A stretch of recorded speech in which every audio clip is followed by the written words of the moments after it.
Aja dibrok kaya ngono. Inggih, wis tak tampa bener becik. Ngakarya bombong Birawa jroning ala, ora liwat pangestune bapak ditampani ya, Bu. Inggih. Gawane nang nggih kula pun dikatakan wonten ing Jojo. Rumah kecil Marga ya memang ana daging kayuanan. Lah opo to, Pak? Kalian sinten? Karo sopir. Aku nyanti-nyanti ora karo sapa-sapa. Kok janur gunung kadingaren? Ini ya, Bu. Ini. Dina samengko tak kandhani.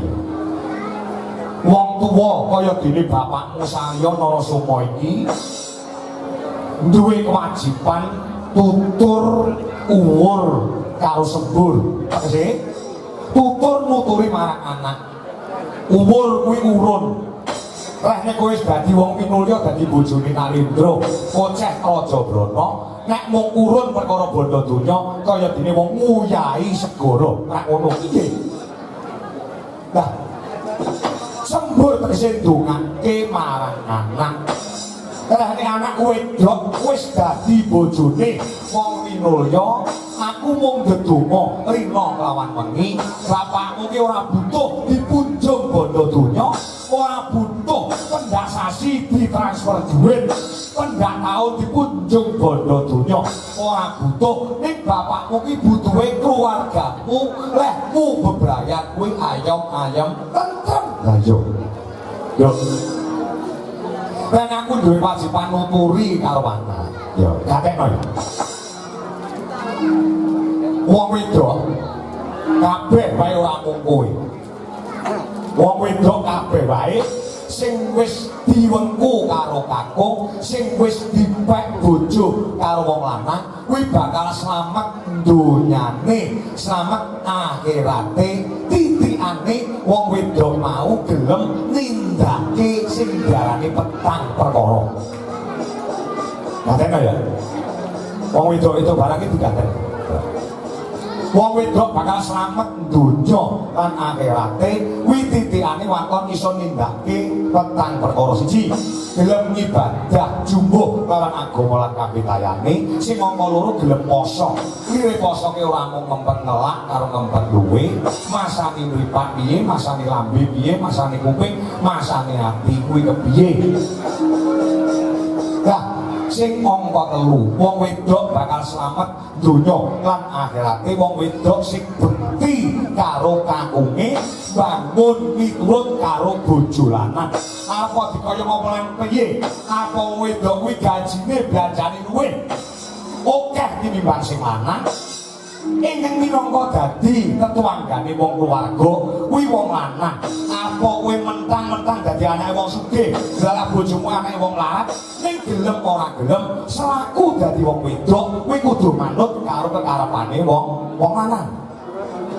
Nyibarate sing tak genake saya cetha. Nyibarate wong wedok kuwi sawah, wong lanang kuwi pacul. Sawah arep dipacul sak wayah-wayah. Ora kena selak, ora kena semoyo. Mergo kuwi dadi kewajibane wong wedok ngladeni wong lanang. Kula kok mboten paham ngene lho. Lah, mosok sunah Rasul malam Jumat ora dong. nek wong lanang duwe karep saresmi utawa kumpul karo wong wedok jojo pisan-pisan wong wedok kuwi nampik kekarepane wong lanang. Oh bab menika yo kudu menindakake yen kok nganti wong wedok kuwi nampik kekarepane wong lanang dalam rangka sanggama kuwi mau hukumane kanggo wong wedok bakal dikutuk karo malaikat sajroning sawengi utuh kuwi hukumane. Dados menawi wong lanang menika mlepah bekan nyela kepengin kumpul karo bojo, kepengin kumpul karo wong wedok ora kena nolak. Nek nganti nolak hukumane dikutuk karo malaikat. Kula selaku dados wong wedok kula tak takon apa? Nek wong wedok niku awake kesel, awake rungkrah, awake kudu masuk angin, greges-greges, kok gawane bedidik kados mekaten. Wong lanang lemah bekah nyela-nyela njaluk kaya ngono kuwi, apa ya kudu dipinakani? Nek ora pengin dikutuk karo malaikat, pinangkanono. Carane pinakane kados pundi? Wong awake niku lara, awake niku mboten penak. Ibarate kaya wong mangan kae, ler notok kok nggih dipulungi dhewe. Ler notok. Mosok ora paham. Sing penting ora nampik, ora nolak. Lerno cok cara wedan, lerno nang lepek mungkin diseruputi dhewe. Seruput mantap. Ning sarunge mok seruput kudu disebul dhisik. Masuk. Dados mboten kemarin ora entuk. Sami kok diwalik ceritane. Diwalik piye?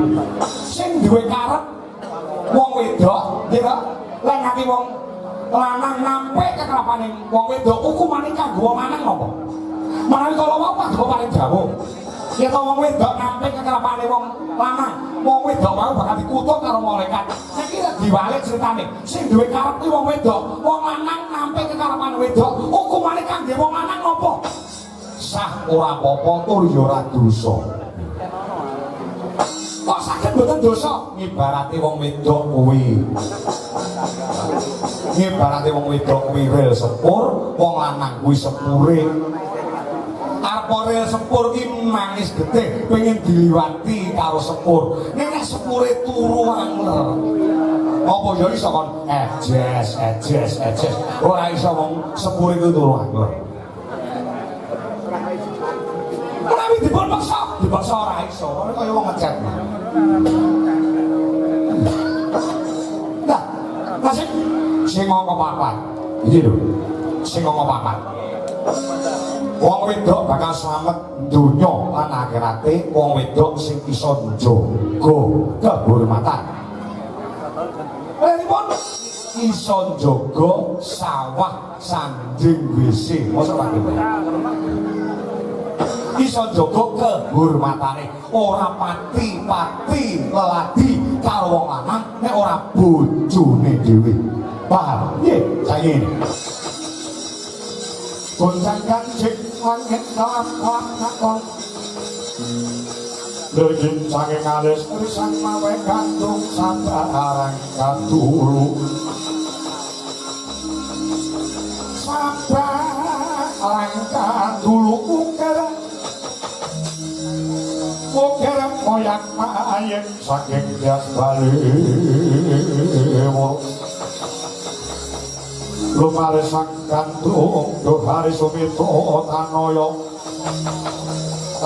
marang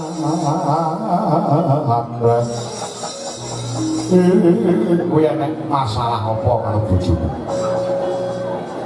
Mboten wonten perkawis napa-napa. Nek ora enek perkara apa-apa ya gene bojomu kanthi nangis lawan bapakmu salya. Sing enek ya mung aku karo kowe. Jare bojomu wis ora gelem ngladeni, ben esuk ora tau gelem ngegene wedan kopi. Wayahe adus ora gelem nyepake anduk sabun lan sepanunggalane. Wayahe turu kowe disusul ning jero kowe metu, bareng disusul metu kowe malah mlebu ditakoni ora gelem semaur. Aku nganti mesakne bojomu nangis ndrodos ning ngarepe wong pirang-pirang sing lagi siniwaka. Lho, jane apa? Apa kira-kira kowe wis ndak patek demen karo bojomu? Lek kowe ora demen karo bojomu kuwi biyen bapak lehmu rabi karo Duryudana, kuwi dudu karepe bapakmu ning karepmu dhewe. Sakuwi terus terang karo aku. Sing eneng mung aku karo kowe, apa kira-kira kowe wis waleh karo Duryudana? Gek enek wong lanang liya sing luwih enom, sing luwih ganteng, sing luwih rasa, sing luwih cakrak, sing mlebu ana atimu, wekasane kowe acuh tak acuh lawan Duryudana, semune kowe golek perkara, ya semune golek masalah, dimen Duryudana mesu karo kowe, nek kowe dipegat karo Duryudana wis ana sing ngampani wong lanang sing luwih gagah timbang Duryudana. Apa ngono apa piye? Apa? Mbok picek mboten.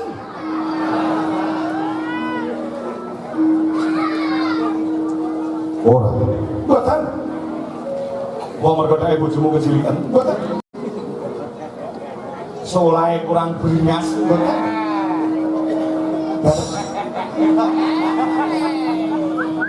Sajae nek karo Duryudana kowe dicejaki ora gelem arep dikeloni ora gelem.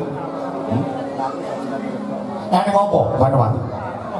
Ya iki dinengke wae iso uga Duryudana bakale lampus diri gantung diri nek kowe ora kebok apa-apa sakoke ora ngerti karo bojomu.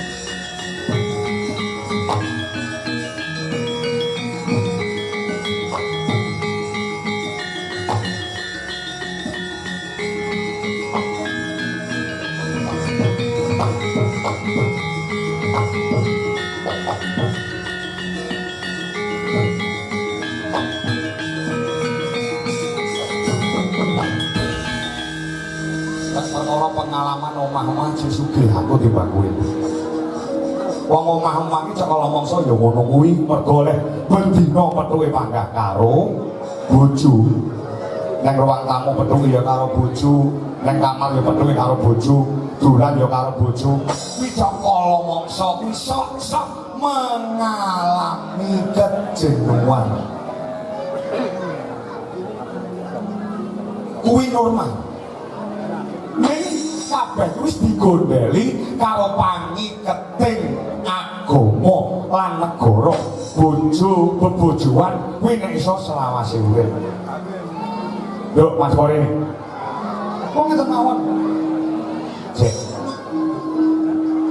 Nalika kowe sing SMA dhisik, kowe tau gandeng karo sing jenenge Janaka.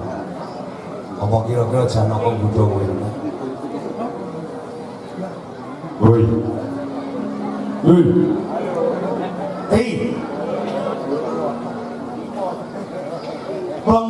Klemben roti biyen saiki tinggine munggah amben pancen gematine ra kaya sing biyen. Srihuning mustika tuban nek ora penting rasa weanan.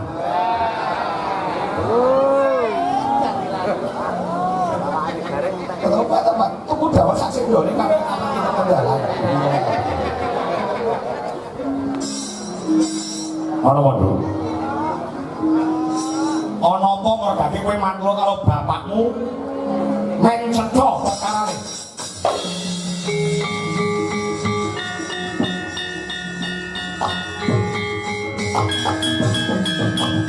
Kamu ikut para sepuh.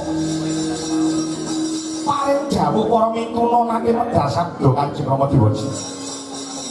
Tiyang mbuh lanang mbuh wedok menawi kecondhokan kanugrahaning dewa. Ingkang pira kok dados kurunganing wahyuning dewa. 40 dina 40 bengi mboten kenging gepok singgol lawan-lawan jenis. Nadyan to menika bojonipun piyambak. Oke. Bener ucapmu bener. Wong nek kecondhokan wahyuning dewa kuwi 40 dina 40 bengi ora kena gepok singgol karo lawan jenis nadyan kuwi bojone dhewe. Kowe kok ngucap ngono apa kowe entuk wahyu? Kanjeng Rama.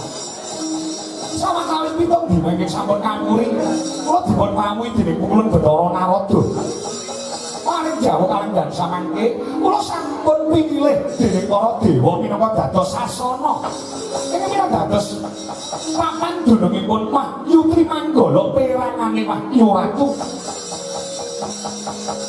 Kulun Bathara Narada paling dawuh supados kula ngreksa supados Wahyu Ratu ingkang sampun mlebet wonten jiwangga kula jiwa raga kula boten kuwasake anggalipun pun Banowati.